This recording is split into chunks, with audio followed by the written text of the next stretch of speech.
As we enter into this time of worship, let us put away the pressures of the world that ask us to perform, to put on a brave face, to pretend we're on top of things and holding it all together, to make out we're someone other than who we truly are.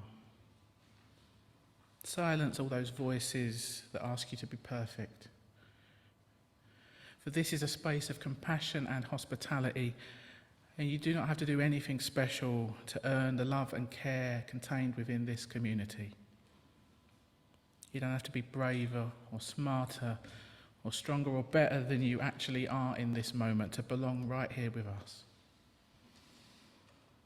You only have to bring the gift of your body, no matter how able, your seeking mind, no matter how restless or busy, your tender heart, no matter how broken.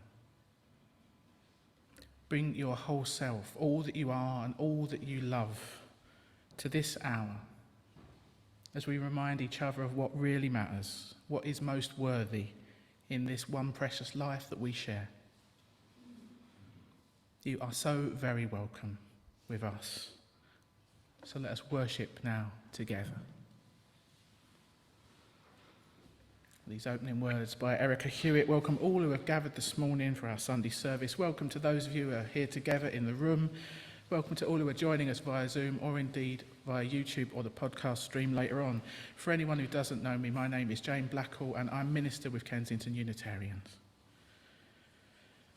This morning's service is tangentially inspired by a sermon I heard in this very church about 25 years ago. The minister at that time was Reverend Art Lester. He's still ministering to our Croydon congregation, and I'm going to borrow the title of one of his services, Just a Person, and that will be the theme of our explorations today. I got in touch with him this week and he dug out a copy of that old sermon for me, so I'm going to share a bit of it with you later in the service, the bit which stuck in my mind all these years. And we'll be reflecting on what it means to be just a person, no more and no less, having that sense of humility and truly knowing ourselves to be no more or less worthy than anybody else. But before we go any further, I'm going to do what we always do. I'm going to light our chalice flame, this simple ritual that connects us with Unitarians and Unitarian Universalists the world over, and which reminds us of the proudly progressive religious tradition of which this gathering is part.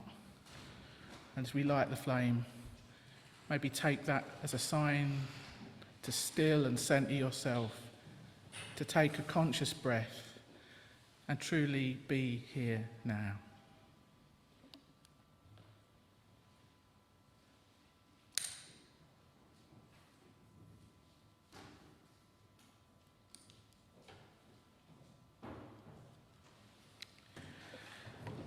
The light of life shines through the eyes of each and every person, and the light of truth shines through each life.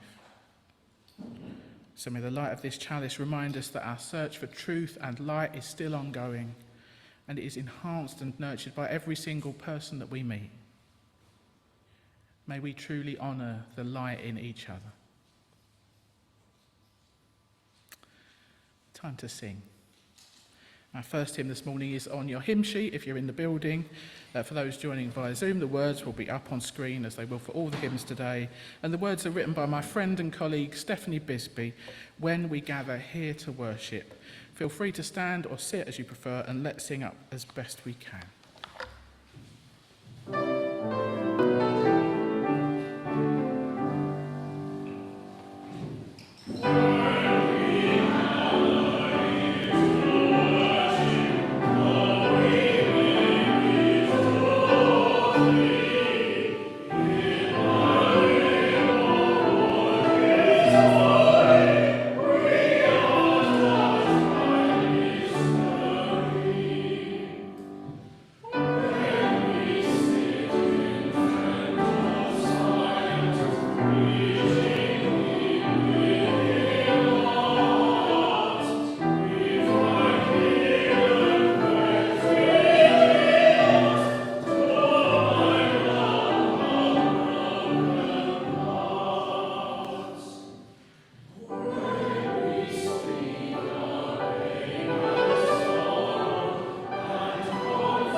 Let's take all of those joys and concerns, both spoken and unspoken, into an extended time of prayer now.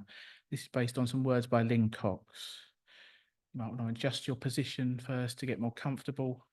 You might want to close your eyes or soften your gaze. Perhaps there's a posture that helps you to feel more centered and prayerful, whatever helps you to get into the right state of body and mind for us to pray together now. Let's be fully present in this sacred time and space we're co-creating, present to ourselves, to each other, and to that which lies within us and beyond us.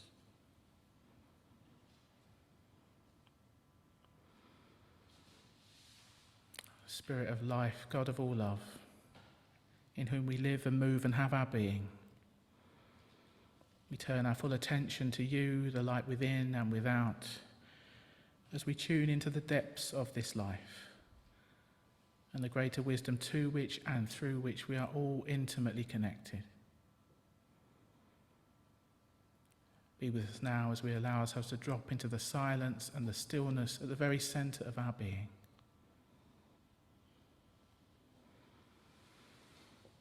We come together this morning and every Sunday morning as we each continue on our own unique path through this life, joining to remember and reaffirm our commitment to our highest values and to the common good. Grant us the courage to continue on the journey, the courage to act and speak for the well-being of others and of ourselves, and of this precious planet that we share. May we forgive ourselves and each other when our courage and our care falls short. And may we resolve to try again in love. Grant us hearts to love boldly, to embody our faith and our values each day in living words and deeds. May our hearts open to embrace humility, grace, and reconciliation. Grant us the ability to learn and to grow, to let the spirit of love and truth work its transformation upon us and within us. Grant us the spirit of radical hospitality, the willingness to sustain a dwelling place for the holy which resides in all being. And grant us a sense of being at peace in the world, even as we are in perpetual motion, tossed and turned by life's tempests. Let us cultivate together the strength to welcome every kind of gift that life brings our way, and all manner of ways to be on this journey together.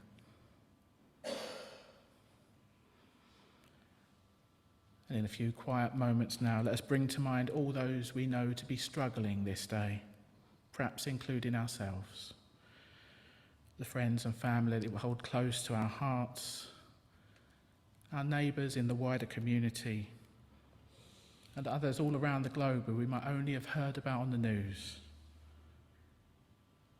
And let us take this time to send our prayers of loving kindness to all those who suffer.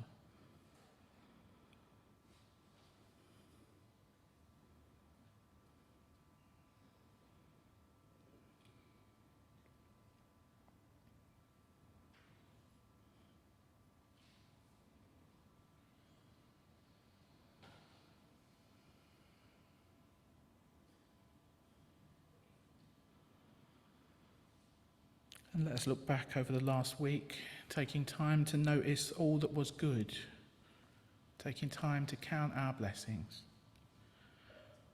all those ways in which others helped or encouraged us, inspired or delighted us, all the goodness and the beauty we have known even in the midst of our daily struggles.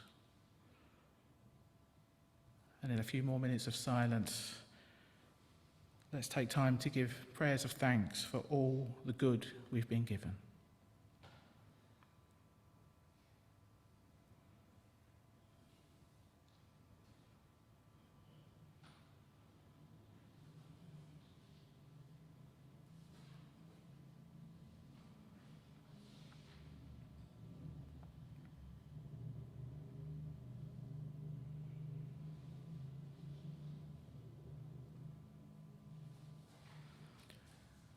Spirit of life, God of all love, as this time of prayer draws to a close, we offer up our joys and our concerns, our hopes and our fears, our beauty and our brokenness, and we call on you for insight, healing and renewal. As we look forward now to the coming week, help us to live well each day and be our best selves, using our unique gifts in the service of love, justice and peace.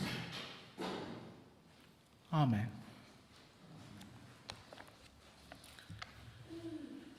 Time to sing again. Our next hymn is in your purple books, number 36, For Everyone Born, a Place at the Table. I think maybe play this one through for us, George. We do it from time to time. Hymn number 36, and the words will be up on screen.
Smashing.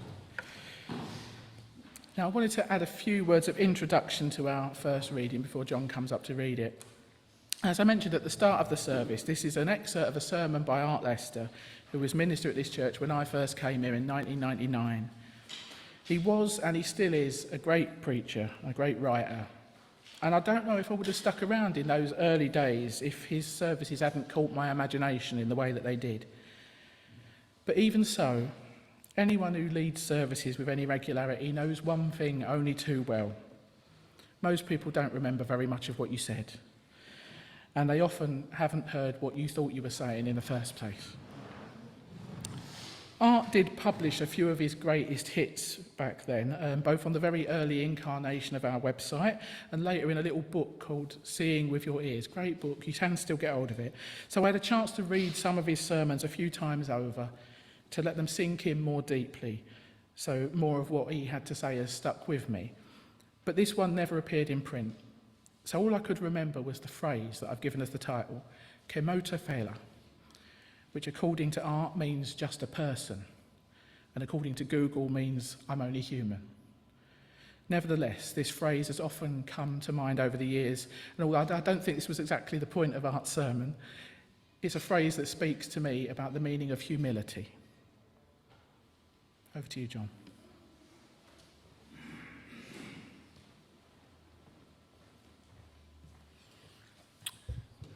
Good morning. Kemoto Fela by Art Lester. I think it must have been on one of those daytime TV shows. The host was asking some 7 or 8-year-old children what they wanted to be when they grew up. There were some predictable responses: firefighter, doctor, ballet dancer, etc. Then there was one little girl, one of those preternaturally serious creatures who appeared to think over the question very carefully before furrowing her brow and saying, "Just a person." When she grew up, that's what she wanted to be, a person. You know what? I think she probably made it. When I first went to Botswana in 1982, I struggled with learning Setswana. I didn't ever get very fluent in it, but I could just about get around. I found the major thing to be a matter of learning those phrases which were most used by people as people massaged the complexity of their day. For even in a rural village, with little other than mud huts and goats, life is complex. A phrase I often heard in all sorts of contexts was Kemoto Fela.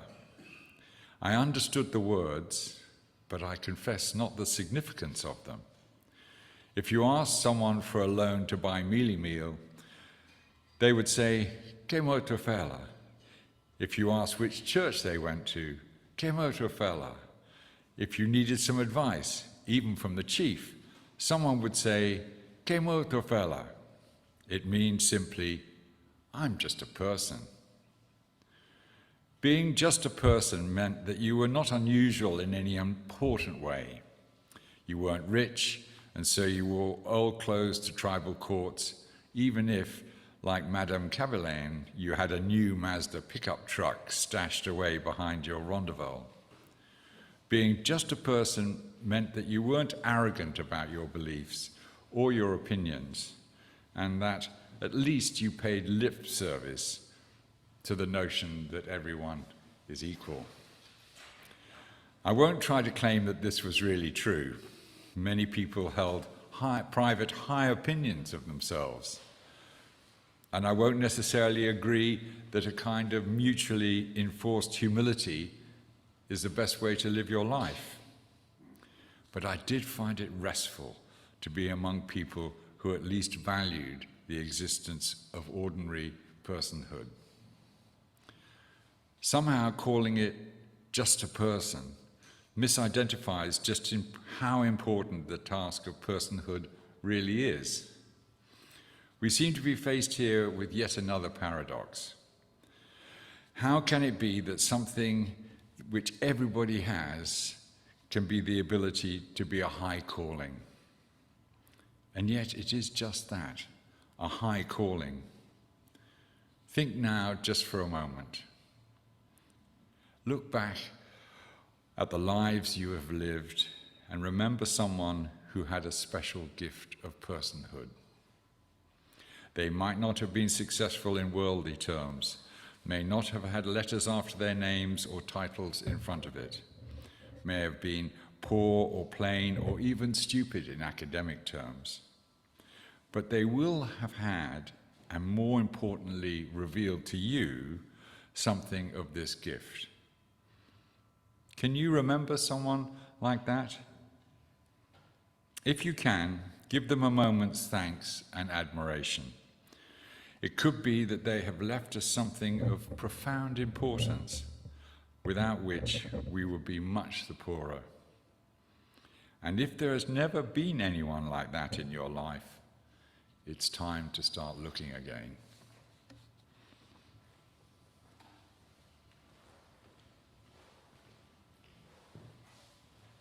Thanks, John. And I should thank Art again for digging that out for me. So we're going to move into a time of meditation now.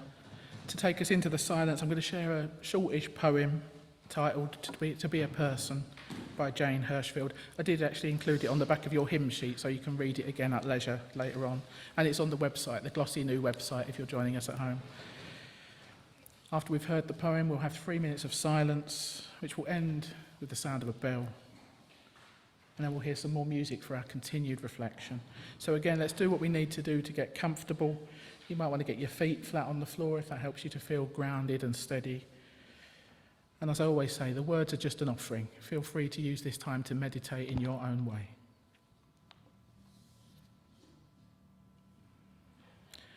To be a person is an untenable proposition,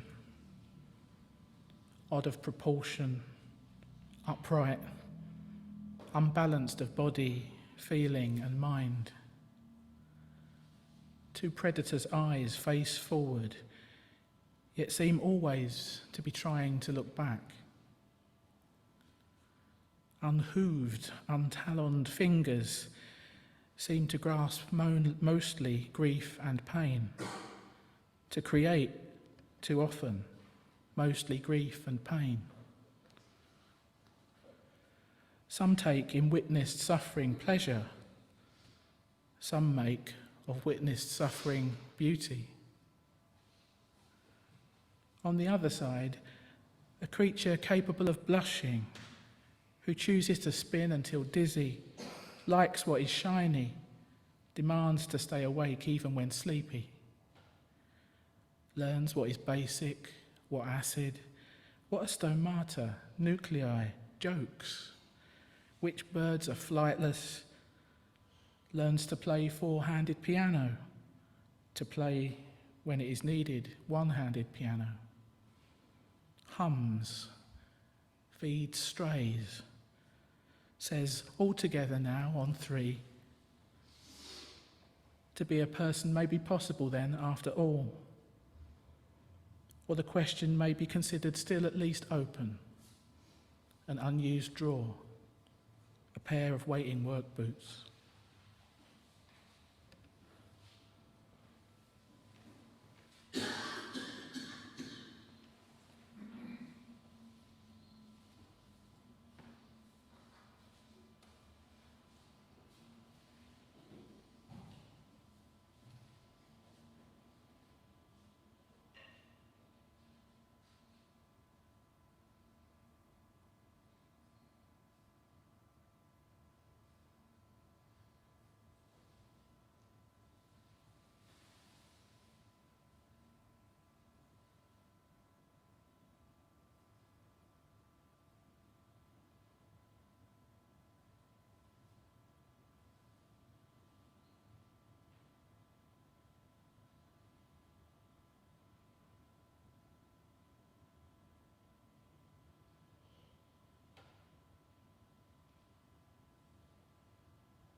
This reading is entitled, How Humility Will Make You the Greatest Person Ever, by Vicky Sakrowski.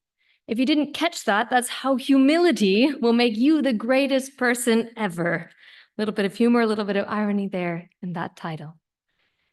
I think it's safe to say that, as a society, we could use a little more humility.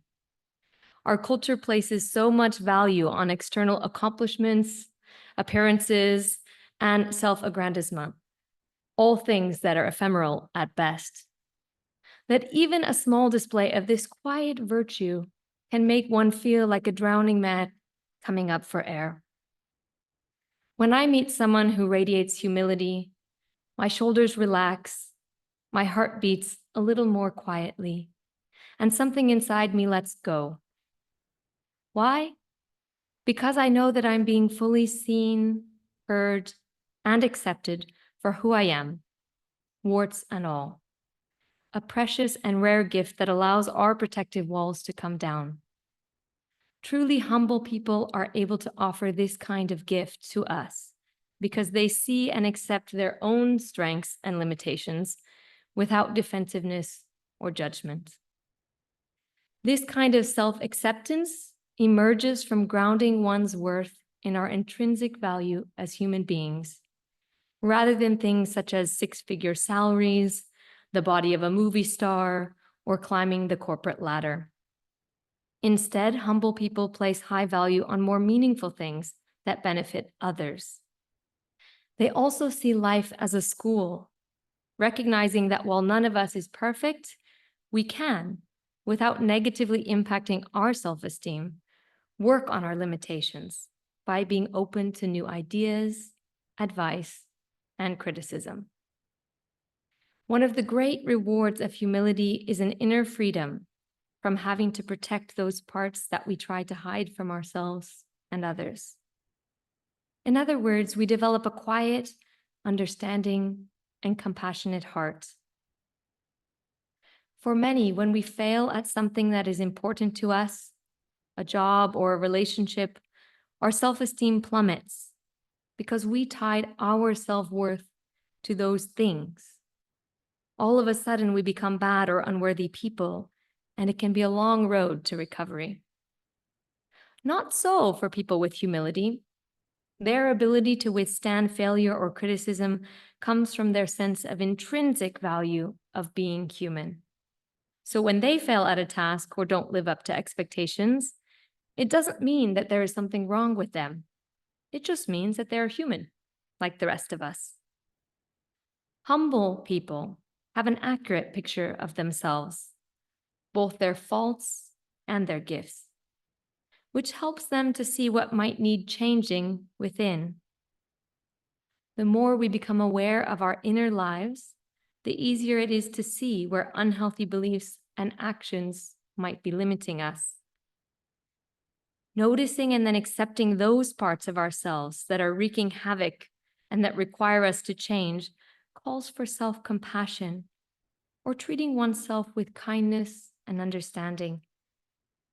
Once we accept what needs changing, then we can start the process of transformation. I love the saying by a wise sage, if you are in a dark room, don't beat the darkness with a stick, rather turn on the light.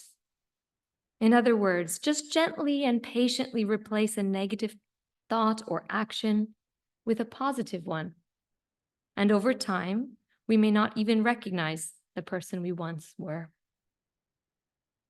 Perhaps the key to humility is seeing life as a journey towards cultivating those qualities that bring out the best in ourselves and in others.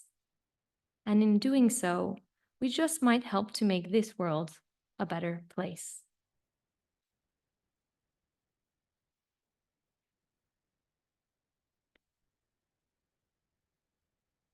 Thanks, Hannah. So as I mentioned earlier, the words of my First Minister, Art Lester, stuck with me for many, many years. Just a person. That phrase has come to be a shorthand in my mind for a whole cluster of ideas about that much misunderstood virtue that we're exploring today, humility. Too often, I think, we tend to think of humility in quite a miserable light. If someone were to suggest that we need to show humility, it might be taken as saying that we should think less of ourselves. We shouldn't get ideas above our station. We should get back in our box. We might feel chastised by the suggestion. Imagery around humility often shows humble people tugging their forelock, literally groveling or making themselves small in some way. The theologian Ronald Rolheiser describes this common yet mistaken view of humility well, I think.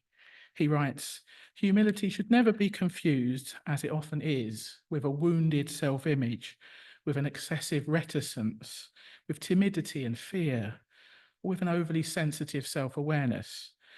Too common is the notion that a humble person is one who is self-effacing to a fault, who deflects praise even when it's well-deserved, who is too shy to trust opening him or herself in intimacy, or who is so fearful or self-conscious and worried about being shamed so as to never step forward and offer his or her gifts to the community. These can make her a gentle and self-effacing person, but because we are denigrating ourselves when we deny our own giftedness, such humility is false, and deep down we know it. And so this often makes for someone who nurses some not so hidden angers and who's prone to being passive aggressive. Words from Ronald Rolheiser, a useful take on what humility is not. But if that's not it, then what is? The most succinct take I've found on the matter comes from Wayne Teasdale, an interesting character, a monk who combined Hindu, Buddhist and Christian spiritualities. Wayne Teasdale simply wrote, "Humility is most fundamentally a relationship of truth with ourselves." And Ronald Rolheiser also made something of the etymological connection between humility and humus, the earth, the ground, the soil, when he said, "The most humble person you know is the person who's most grounded." That is, the person who knows they're not the center of the earth, but also knows they aren't a second-rate piece of dirt either. And yet another take on it is in the words on the front of the order of service, again on the website if you're at home, from Janice Abraham Spring. "Humility is the disposition to view oneself as basically equal with any other human being, even if there are objective differences in physical appearance, wealth, social skills, intelligence, or other resources. It's the ability to keep one's talents and accomplishments in perspective, to have a sense of self-acceptance, an understanding of one's imperfections, and to be free from both arrogance and low self-esteem." So perhaps the virtue of humility is one of course correction, finding a middle way. If we're in danger of becoming excessively egotistic and self-important, or on the other hand, excessively self-deprecating and lacking in confidence, the virtue of humility might call us back to this relationship of truth with ourselves, as Wayne Teasdale put it. It reminds us that we're no more special, but crucially no less special than anyone else with whom we share this planet. It's a corrective to an overly inflated or an overly depressed view of ourselves and our worth. We are, after all, just a person. But at the same time, what a thing it is to be a person. As Art Lester said, it's a high calling. I don't know if any of you saw the Wim Wenders film that came out this year, Perfect Days. Absolutely wonderful film. The central character leads a simple life. He works cleaning public toilets in Tokyo. And he is such an extraordinary portrait of humility. He sees all things, all people as equally important, and he goes about his work with diligence and care, as if it really matters, because it does. And he doesn't really engage in worldly status games. I can't possibly do the film justice. I hope you find a way to see it if you haven't already. But it came to mind when I read this piece by UU Minister Barbara Myers that was written in 2007. I was taken aback by the number of sort of serendipitous connections between this reading and what I was already thinking about. So I hope you won't mind me sharing an extended extract. She wrote, "When I first began attending a Unitarian Universalist church, I eagerly soaked in everything new that I was learning. One Sunday I remember distinctly was a lay-led service by a dearly beloved elderly couple who'd been members for a long time. They'd just been on a pilgrimage to Japan, where they visited representatives of a number of progressive Japanese religions, and their service was a report of their adventure. The religion they spoke of that I particularly remember was a religion named Etone, founded in 1904. Members of this religion seek to live a life having no possessions and in humble service to others. Their chief religious ritual practice is called Rokuman Gyogan, and it consists of humbling oneself by cleaning toilets. They believe this humble act purifies them for the future of the world without conflict. And Myers continues, there was something so striking about this story that I remember it clearly nearly 20 years later. And she notes, we should all have our sermons remembered for 20 years. I think it was the idea that doing one of the lowest and most humble tasks in life, cleaning toilets, could be a religious act, and that this could prepare us for world peace. At first I thought, you've got to be kidding. Surely cleaning toilets couldn't be a central religious ritual for a modern religion. This idea was so vastly different from all the religious thinking that I'd ever been exposed to. But they weren't kidding. Doing a lowly task can be a religious practice, allowing oneself to demonstrate humility. And I think it was this radical idea that struck me so clearly when I first heard it. The person who has humility, a humble person, is generally regarded as unpretentious and modest, someone quiet, self-effacing, understated, someone who doesn't think like he or she is any better or more important than others. A humble person's self-esteem is an accurate, not overestimated, not underestimated view of their abilities and worthiness. One can stand one's ground when challenged, cope with failures, and not be overly proud of one's successes. These words are on humility by Barbara F. Myers. So what does humility require of us? What would it look like if we were to live with more humility? If we really believe that we are just a person and so is everybody else, then how might that show up in our behaviours and our interactions with those around us as we go about our everyday lives? Reverend Clay Nelson, who was the Unitarian minister in Auckland, New Zealand, made the observation that humility understands that the delights, pains, and needs of others are just as important as our own. One insight I take from his words is that we need to cultivate awareness of our impact on other people and their impact on us too, of course, and weigh up our competing needs and preferences. There's a balance to be struck. It's not okay to insist on getting our own way regardless of the cost to others, but nor is it okay to be a doormat who always gives way to more forceful personalities or to people who have supposedly higher social status. I think of that almost as pathological selflessness. If we truly believe that our time and energy and contributions are worth just as much as other people's, no more, no less, then surely we should honour our agreements with others as far as humanly possible. And perhaps this is a subset of a larger category. We should honour the social contract, not consider ourselves to be too big or too small for the rules of social engagement to apply to us, not to go looking for reasons why we're a special exception, why we don't need to hold up our end of the deal. A classic example of this that came to mind is timekeeping. I'm sure you've heard various stories, as I have, of big shot superstars who turn up late to their own gigs. There are fans that have paid a fortune for tickets and they're faced with dilemmas. Am I going to miss the last bus home? What am I going to do about the babysitter? Perhaps they find that when the staff eventually turns up, the long-awaited gig that they've paid all this money for ends up being 5 minutes long. The venue has to pull the plug because the local authority's got a curfew. I suppose the assumption is that the superstar sees themselves as more important than the little people and doesn't really care about the impact their lateness will have. But I bet most of us can think of situations on a smaller scale in our own lives where we've been messed around or let down or left hanging, where people have reneged on commitments, inconvenienced us in ways large and small, apparently for no good reason, though you never know. If we're honest, I'm sure we can think of times when we've let others down in turn. Humility requires us to keep an eye on this, to be self-reflective, to take feedback from trusted others, to keep learning and growing and doing better, but not getting so mired in self-critique and self-doubt that we're unable to act at all, unable to make a mark in the world. And I think that's an important thing for me to underline in closing.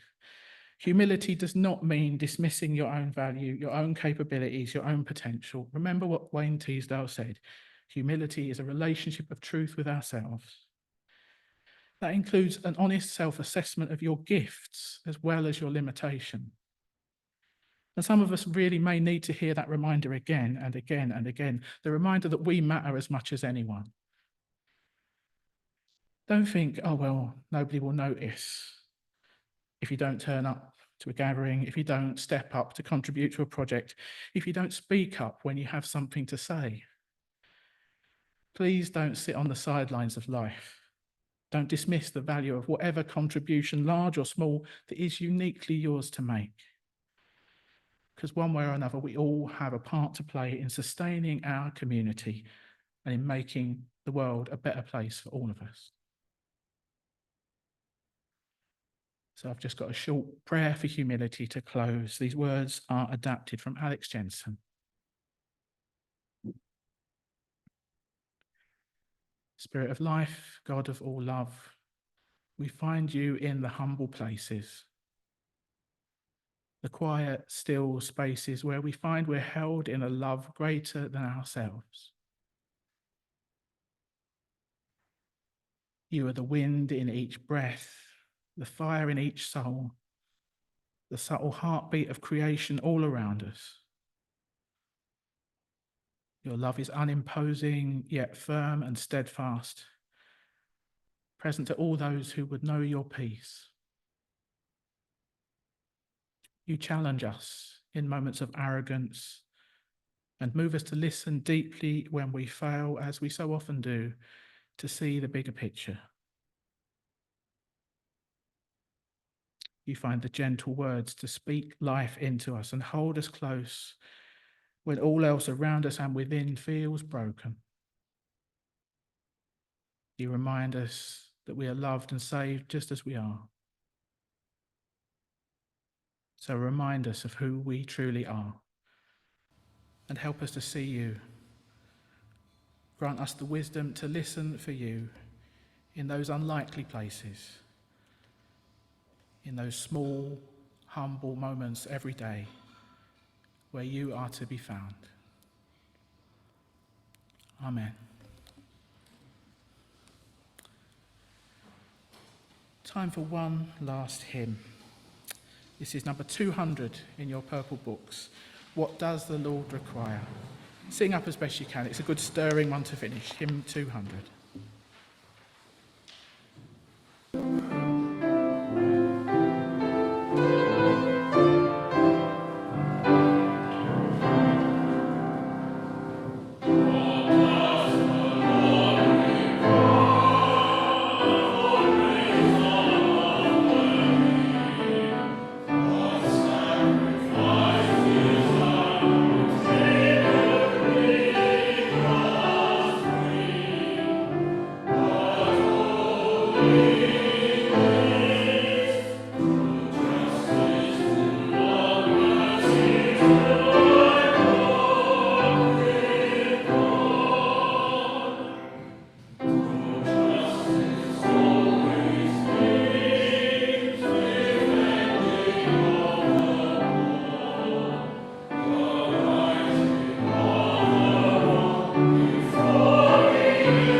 Just a few announcements then. Thanks to Ramona for tech hosting. Thanks to Charlotte for co-hosting on Zoom.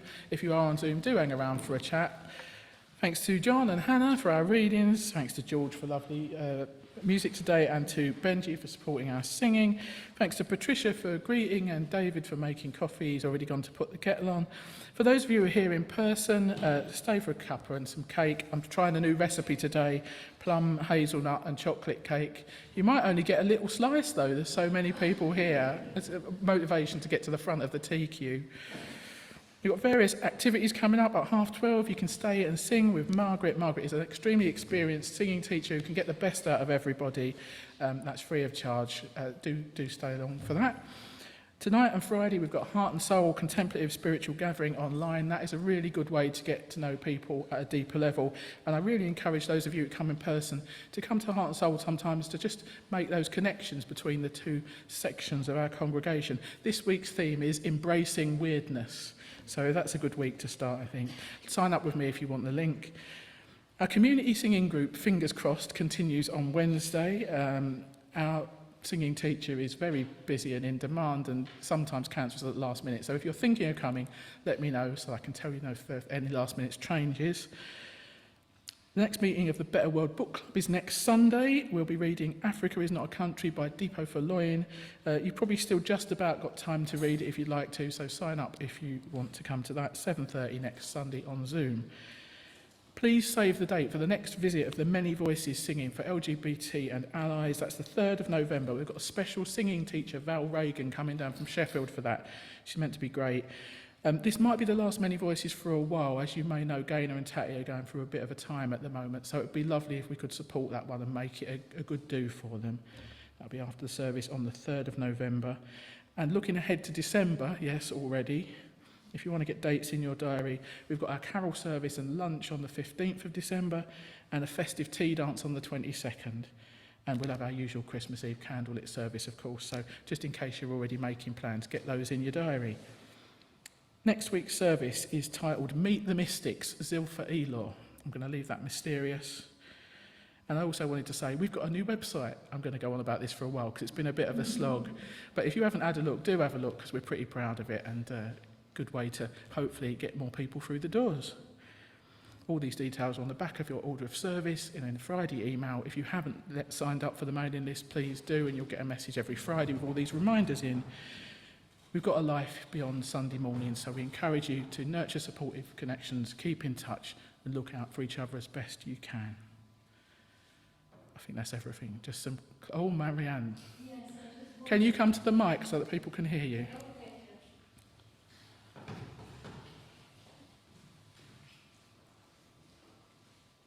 I was a little bit late for the candles for joy and concern, but I wanted to say that a candle of joy, and huge thanks to Jane for the website.